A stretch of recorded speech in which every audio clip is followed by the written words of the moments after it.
ng bayan, maasahan anumang panahon. Magandang gabi po sa ating lahat. Narito ang update sa lagay ng panahon at sa binabantayan nating potensyal na sama ng panahon ngayong araw ng Martes, May 7, 2024 hanggang bukas, May 8, 2024. Para sa lagay ng panahon ngayon, magiging bahagyang maulap hanggang sa maulap ang panahon sa ilang lugar sa Luzon at may mga inaasahang mga pag-ulang ngayong gabi sa Northern at Central Luzon. Ang mga pag-ulang ito ay dahil sa epekto ng localized thunderstorms at posible itong makaapekto sa bahagi ng Benguet, Ilocos Sur, La Union, Pangasinan, Tarlac, Zambales, Bulacan, Pampanga, Nueva Ecija, Nueva Vizcaya at ilang bahagi ng Bicol Region. Sa Visayas at Mindanao naman ay malinis din ang mga papawirin ngayong gabi maliban sa mga localized thunderstorms sa may Davao Region at Sorsogon at sa Zamboanga Peninsula. Samantala patuloy nating minomonitor ang posibleng bagyo na mabuo sa mga susunod na araw. Ngayon nga ay mas nagiging visible na sa satellite ang cloud clusters na nasa labas ng ating Philippine Area of Responsibility.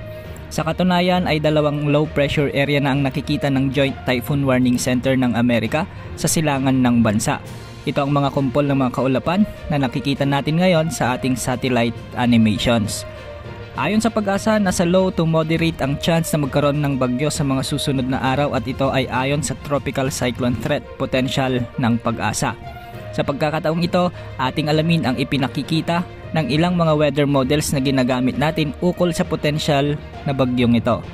Ayon sa ECMWF model, posibleng lumakas ang sama ng panahon na ito bilang bagyo sa susunod na Martes habang nasa loob na ng Philippine Area of Responsibility o sa may south ng Mindanao. Pagsapit ng Miyerkules ay posibleng mas lalapit pa ito sa Mindanao at maaring mas lumakas pa ito. Sa pagitan ng Miyerkules at Huwebes sa susunod na linggo ay posibleng nahahagip na nito ang Eastern Visayas at Mindanao at posible ang landfall scenario. Posibleng bagtasin nito ang Samar at Leyte provinces pagkatapos ay aakyat sa bahagi ng Bicol Region.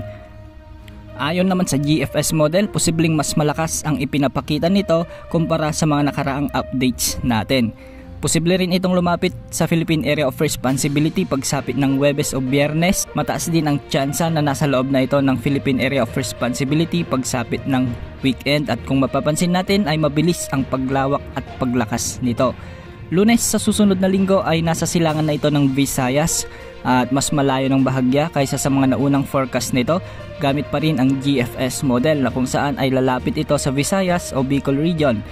Pagsapit ng Miyerkules sa susunod naman na linggo ay nasa silangan na ito ng Visayas o Luzon bilang isang malakas na bagyo. Hindi natin sigurado kung gaano ito kalakas, kung nasa severe tropical storm ito o typhoon category. Posibleng tahakin nito ang pataas na direksyon patungo sa Japan. Sa ngayon ay hindi pa natin masabi ang tiyak nitong magiging lakas o direksyon kaya patuloy natin itong minomonitor.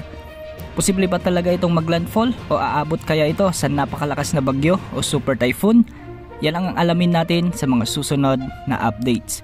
Laging umantabay sa ating updates ukol sa potensyal na sama ng panahon na ito. Ito po ang weather update ng bayan, maasahan anumang panahon.